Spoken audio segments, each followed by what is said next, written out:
So guys, there are 3 aircraft that are from Australia or basically used by the Australians that I think we should have now and into the future once we start to see better and better aircraft into the game.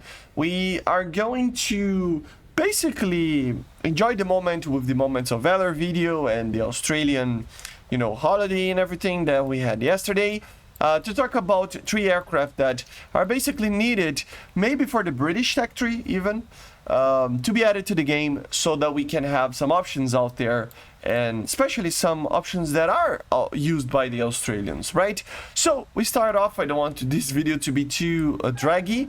The F-18A, guys. Yes, of course, the Hornet, the initial Legacy Hornet, was used back in the day by the Australians. They even did some updates on the aircraft to carry the SRAM, the APG-73 radar, a helmet-mounted display, and electronic countermeasures and everything, right? So the aircraft even can be upgraded to be a top-tier jet, right?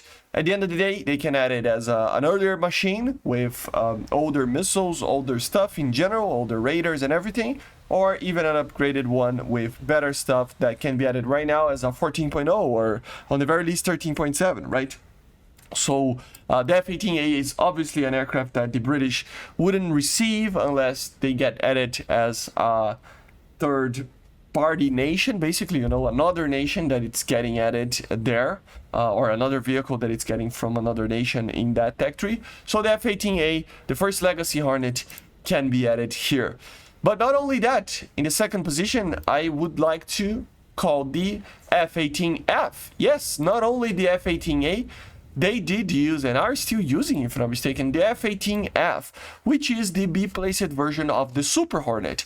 This would be interesting, guys, especially because they only are using the F variant, so only the B-placed. So it can be a unique aircraft for the British tech tree, for example, as an Australian aircraft. It can be only added to that, maybe to have a differentiation between, for example, the American ones that can be added with the E variant. So of course it would be a little bit heavier and stuff, but just like the F-16D, it doesn't change too much of the performance of the aircraft. Okay, so at the end of the day, it would be a cool aircraft. And how far away are we from the Super Hornet?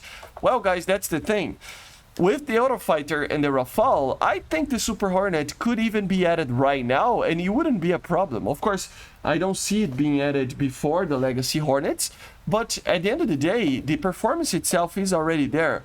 We can already have electronic scanned array radars that those aircraft have, and of course, initially those aircraft even had normal radars, and all the other systems, the performance, the stealth upgrades that the aircraft received, and everything that is redesigned and upgraded on the F-18E and F, they can already be added to the game with the performance of the Rafale and the Eurofighter being in the game already. So it is not a big problem of having those aircraft in the games in terms of balance, right?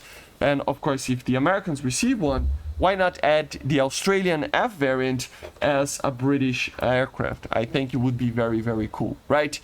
And the third and final option is more of a in the future kind of situation, and you will understand why.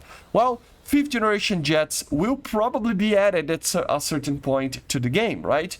I honestly, if you don't believe in it, you gotta change your mind a little bit, because we are already with the Eurofighter. It's just a step up, and we are in the 5th generation jets. And with that, of course, the British can receive the F-35B.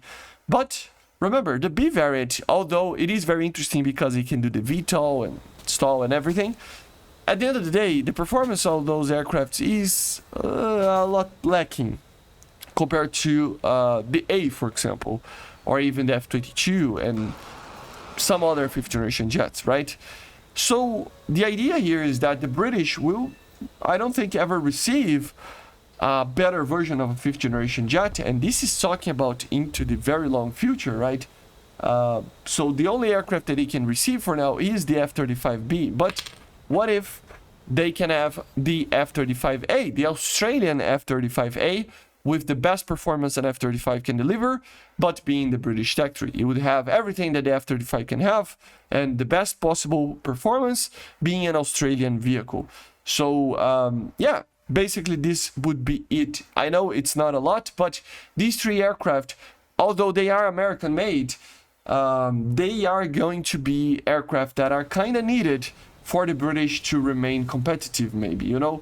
Of course, the Eurofighter is an aircraft that will remain one of the best aircraft in the game for a very long time, but there will be a time where the Eurofighter becomes obsolete, and when that time comes, the 5th generations are in the game already, right? So having the F-35A would be cool in the British sector, although having F-18s would be, you know, an extra option that the British can have that there without breaking too much of the, you know, the whole idea of the British tech tree. Okay, guys? But basically, this is it. Let me know in the comments if I missed any aircraft that the Australians could have in the British tech tree. And I see you guys on the next one. Make sure to subscribe, leave a like, leave a comment, and bye, guys. See you in the next one.